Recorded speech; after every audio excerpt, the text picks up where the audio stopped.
Okay, two examples for finding the area of a kite.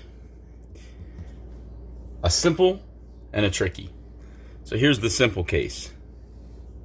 Got a kite. I didn't draw it very well, but we'll assume that those are the same and those are the same and these angles are the same.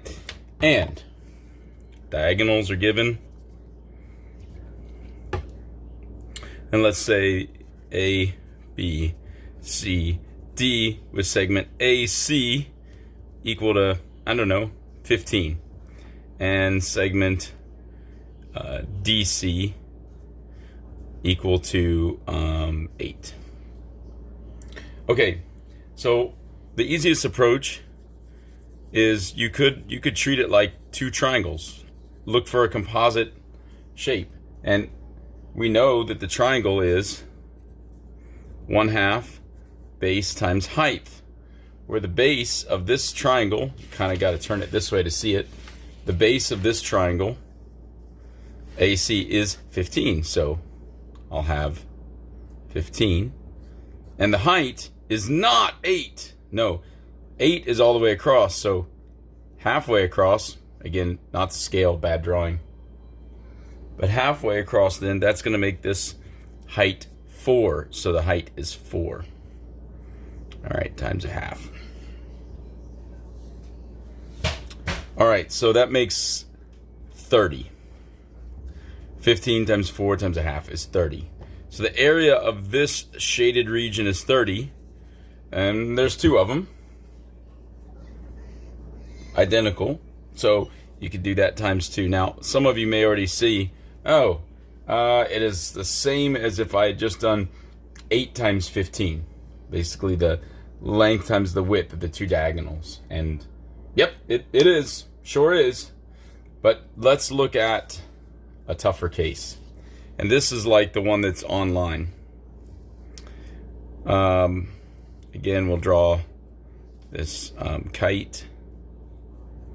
And let's say that we're given that this length here is 12. And let's say that we're given that this here is 5, this diagonal, and that this height is 3. So the problem we have is this seems like an irrelevant measurement. We want the base times the height, and yet we don't know the whole base. You're only given that this is 12. Well, how about 12 plus this? Well, what is this? What is this length? You should see that that is part of a right triangle. So if I pull out that right triangle, then you can solve for this. A squared plus B squared equals C squared, where side C is 5.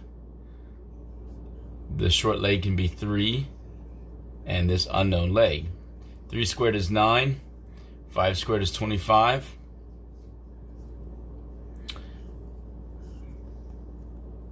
So we're going to now subtract 9 from both sides.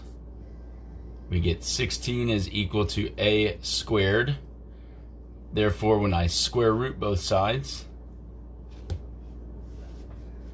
A equals 4.